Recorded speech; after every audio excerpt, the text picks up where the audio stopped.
We all want to be healthy. We all want to live happy, joyful lives.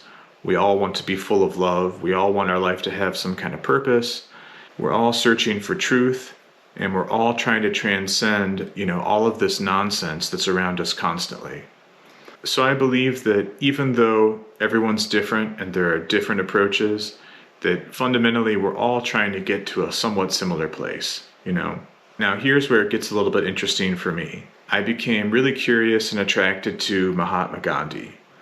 And it was a particular quote of his that really pulled me in. And then I saw it a few times, and I was finally like, you know what, I need to learn more about this Mahatma Gandhi guy. Even though I kind of knew a little bit about him anyways, I need to take a deeper dive with a fresh perspective and see what exactly, he's doing over there. And the quote of his that really drew me in was, forgiveness is an attribute of the strong. The weak cannot forgive. And I was kind of having this internal conflict at the time that was largely brought about by Donald Trump's presidency and all of the things that happened during that time. I became involved in the social justice movement. I was a big supporter of the Black Lives Matter movement. And I was very upset and bothered by the fact that almost everything he did and said was morally and factually incorrect, yet people loved him for it, And I kept thinking well, surely, a reasonable person will change their mind in the face of, overwhelming contradictory evidence, But no, these Trump supporters were, they were almost cult-like in their following to him. He could have said that 2 + 2 = 5 now, and your leg is really your head, or things that just don't make sense, and they're demonstrably, they're easily provably wrong. But his supporters would believe it, 100%. And I was really perplexed by that, and I was like, how can I ever get along with these people? And it really seems like these people think I'm their enemy for some reason, and it was like, how can I forgive these people and tolerate them when they don't want me to exist, and what am I supposed to do with that, and what am I supposed to do with the fact, and what am I supposed to do with that if I have family members who are into him? What am I supposed to do with a family member that fundamentally doesn't want me to exist, And by reading several of Gandhi's books, it helped me understand that, this is nothing new. Unfortunately, people like him and his followers have been around throughout history, and people have had to figure out a way to deal with them. And here was Gandhi, this lawyer from India who essentially developed this system of nonviolent resistance that he dubbed as satyagraha, and it was based off of the teachings of Jesus Christ, even though he himself was not of the Christian faith, but that's what he based satyagraha off of. And he used that approach to free the Indian subcontinent from British imperialism, and then also he used that same approach in South Africa. Martin Luther King used the same approach here in the United States for the civil rights movement. So here's this one guy, this sort of, kind of skinny Indian lawyer who in many ways was very kind of meek. He wasn't some big, strong, warrior type of a person. He was this nonviolent man from India, from the Hindu faith, who had created this system. And look what he was able to accomplish with this. And the whole premise of satyagraha is that you can't defeat evil with evil. Using violence to defeat violence is just going to create more violence. And then it's going to create people who want retribution for your violence, so they will, be violent towards you. And it just creates the cycle of violence, And his approach was that, only love can defeat violence. And only by turning the other cheek and suffering whatever they're going to do to us can we effectively break this cycle of exchanging violence for violence and evil for evil. Satyagraha literally means truth force. And it's built on the premise that the two most powerful forces in the universe are truth and love, and that God is truth and that God is love, and that truth will fundamentally always defeat lies, and that love will fundamentally always defeat hate. And one of the analogies that I think sums this up best is like when you shine light into darkness, the light always wins. The light is a stronger energy, and the darkness has to become light. And I think we're all aware of that on some level. You know, we've all heard someone say that. We've all watched a movie where something like that happens, read a book about something. You know, that's like a common theme for a lot of things. But how many people actually put that into practice? You know, not just like an abstract concept, but they actually put that into their daily practice or how they conduct themselves. Oftentimes people do the exact opposite. They say, you punched me, I'm going to punch you back. You know, you did something to me, I'm going to retaliate and do something worse to you. Unfortunately, that's kind of how humans conduct themselves. But here comes Gandhi with his satyagraha method, and it works as a real life practical means of resistance. You know, as a real tool, a tangible thing to actually combat and defeat this in the real world. So I was really fascinated by what he was able to do and how he did it. And then that led me into reading several books by Dr. Martin Luther King Jr., who used the same technique for the civil rights movement here in the United States. And the common thread that I saw between these two people and the other people who have been able to do this successfully is that A, these are religious people. B, their intention is morally correct. They're trying to do the right thing. You know, and C, they're literally harnessing the force of truth and love, which is, you know, God. They're harnessing God to help them in this fight, you know. So their hearts and their intentions had to be pure in what they were doing and what they were believing. Satyagraha won't work for someone whose heart is in the wrong place. The only reason that satyagraha works in the first place is that you're doing the right thing for the right reasons, and you're able to metaphorically wield the hammer of God to drive this nail down. So it wasn't just Gandhi doing it, you know, it wasn't just Martin Luther King doing it. They had help. They had the help of God behind them, you know, in what they were doing. And it's only going to succeed if what they're doing is morally correct, and if the methods they're using to do it are also morally correct. And the takeaway from that lesson is that it is the means that create the ends. You cannot use corrupt, violent means to achieve a righteous end. If the end result is morally correct and righteous, the only way you're ever going to get there is by using means that are also just as morally correct and righteous. So it is the means that create the ends. So that was a huge lesson for me, and one that I think that we can all learn from, especially in the year 2024 when we're still dealing with a lot of these same things, you know, and who knows what's going to happen next. But at least we have a blueprint and we have the tactics that we can use to defeat whatever comes next. On some level, I already kind of knew who Gandhi was, and I knew who Martin Luther King Jr. was, and I knew, you know, aspects of this and that, but I wasn't fully comprehending it. You know, I wasn't getting it in the depth and the clarity that I needed to really, really understand it. You know, it's one thing to just like be like, yeah, okay, I got it. You know, Gandhi was great. Martin Luther King did a bunch of stuff. Yeah, they believed in God, whatever, you know, but if you can't actually understand like how it is they're accomplishing those things, then you're not really getting it, you know. So it's deeper than you think, let's put it that way, or at least it's a lot deeper than I thought it was. But after dealing with all of the Trump nonsense, it finally clicked, you know, it finally actually made sense that, oh, this is what these people were up against. But not only this, it was worse, you know. And they did it. They made it through. So that was both a big relief to me, you know, and also just like a giant lesson in what it is that they did, you know. And that led me to reread the Bible and re-examine my faith. Growing up, I was raised as a Christian. I was baptized as a child. I went to church every Sunday.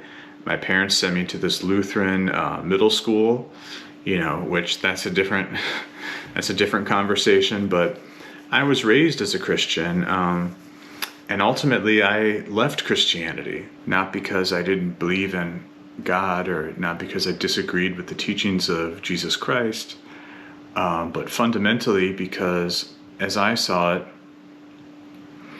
the people who were calling themselves Christians weren't really behaving like Christians, And it was this perplexing contrast between people who were saying one thing and they were saying that they believed this thing, but then they were doing the complete opposite of that.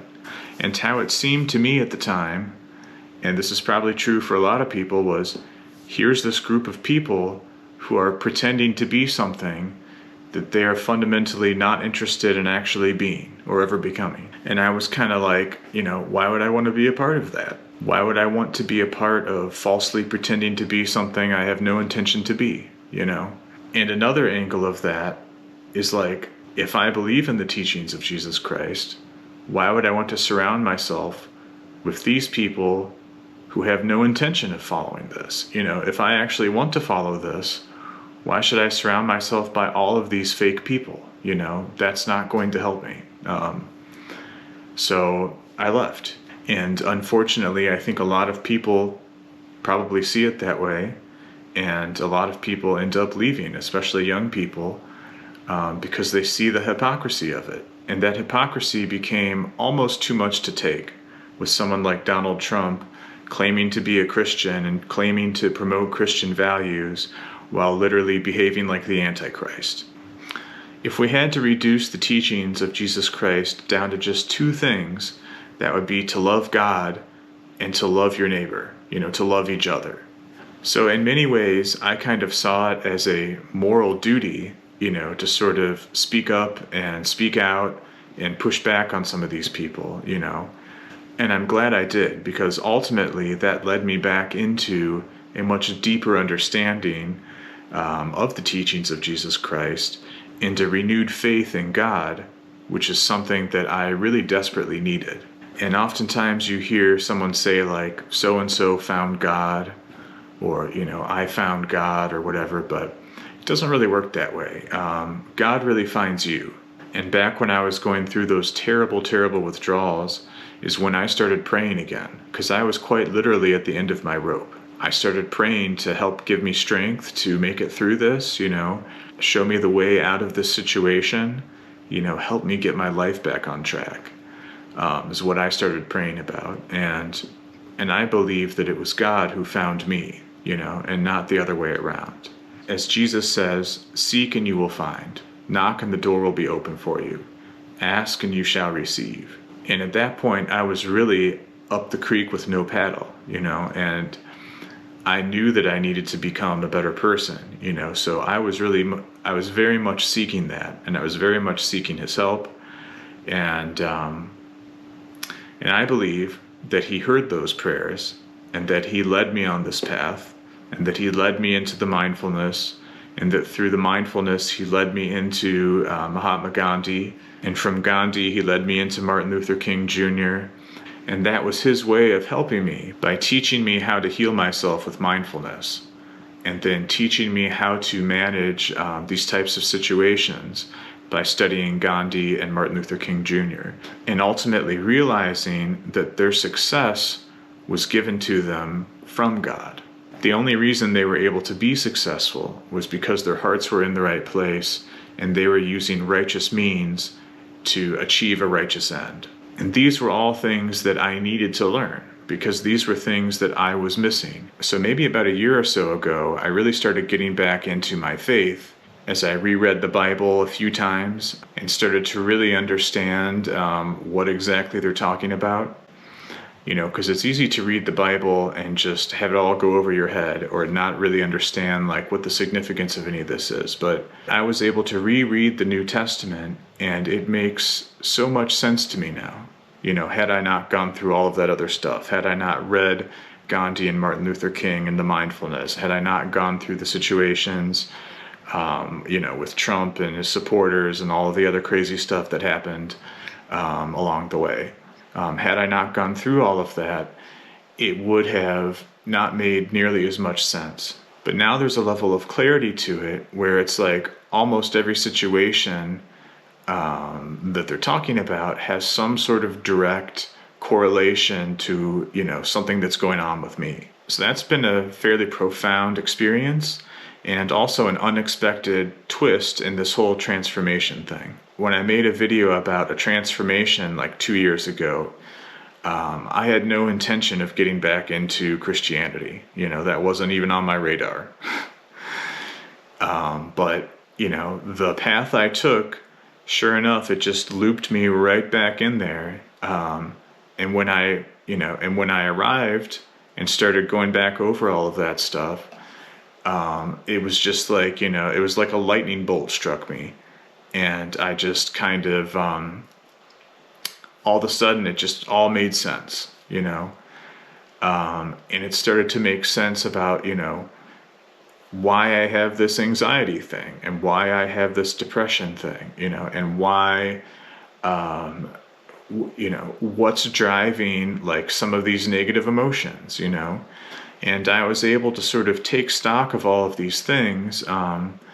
And as my faith deepened, I started praying more, and I started meditating more, and I started thinking about all of this more. And my daily prayer and meditation every single day for the last year has been, help me be a better person today than I was yesterday. And it's been a crazy experience because every single day that prayer has been answered in some way or another. And for lack of a better way to describe it, it feels like I'm being coached and tutored every single day on how to fix myself and become a better person. And there's no way I could have done all of this all by myself, There's no way I could have done this just with the mindfulness, or just by reading a few books, or just by exercising. It's been really mind-blowing for me, all of the things that have happened, whether it's just like a serendipitous moment, or a, really strange coincidence, or some thought pops in my head where it's like the answer to some problem that I wasn't able to solve for like months or years, and all of a sudden like the answer just falls in front of me, in addition to like epiphanies and just like coming to an understanding of something out of nowhere. And all of that stuff is really hard to convey, and it's all intangible, and it's hard to like, it would be hard for you to really understand or believe what I'm saying by watching a video like this on YouTube. But what I can tell you is that the anxiety and the depression are totally gone. Not just like a little bit gone, not like a little bit improved. They're totally, totally gone, 100%. And I've been able to be creative and write songs on a level that was never possible for me before. And I see the world through a completely different lens now. And I'm no longer afraid or upset or resentful towards people like Donald Trump or people who are behaving like him or his supporters. I just see it all completely differently now. And it's like I'm finally free. I'm able to wake up and be full of joy, That never happened before. I'm able to let go of things so much easier, and I'm able to not be offended by people so much easier. And a big part of that comes from essentially just surrendering myself. I have control over very little. I can't control other people. I can't stop time. I can't stop bad things from happening. And I could die tomorrow. I could die today. I could die in an hour from now, So what's the point? What's the point in worrying about these things? What's the point in being upset with these people? And ultimately, I'm able to essentially surrender all of that and say, this is out of my hands, and, I'm giving this all to you. Because you can't control any of it anyways. That's just an illusion that you think that you have some sort of control over any of this stuff. That you can control what that person thinks or does. You can't, like what a load and a weight off of my shoulders, I don't have to worry about solving these things.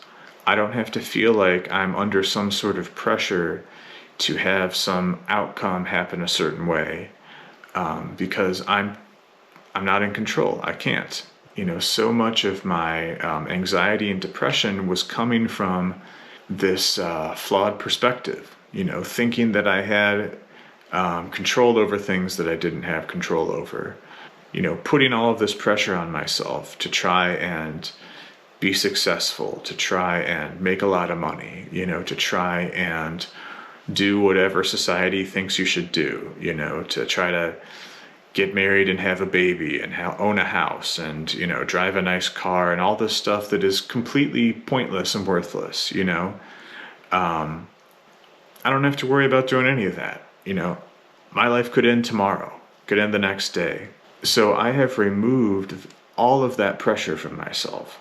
I have removed all of the anxiety, all of the fear, all of the worry, and all of those stupid pressures. And that essentially makes me free. That makes me free to be able to walk outside and just enjoy being outside, to wake up and just say, you know what, I feel good this morning. These are things that we lose at a certain age. We all had these things as a child, we were all able to enjoy life up until a certain age.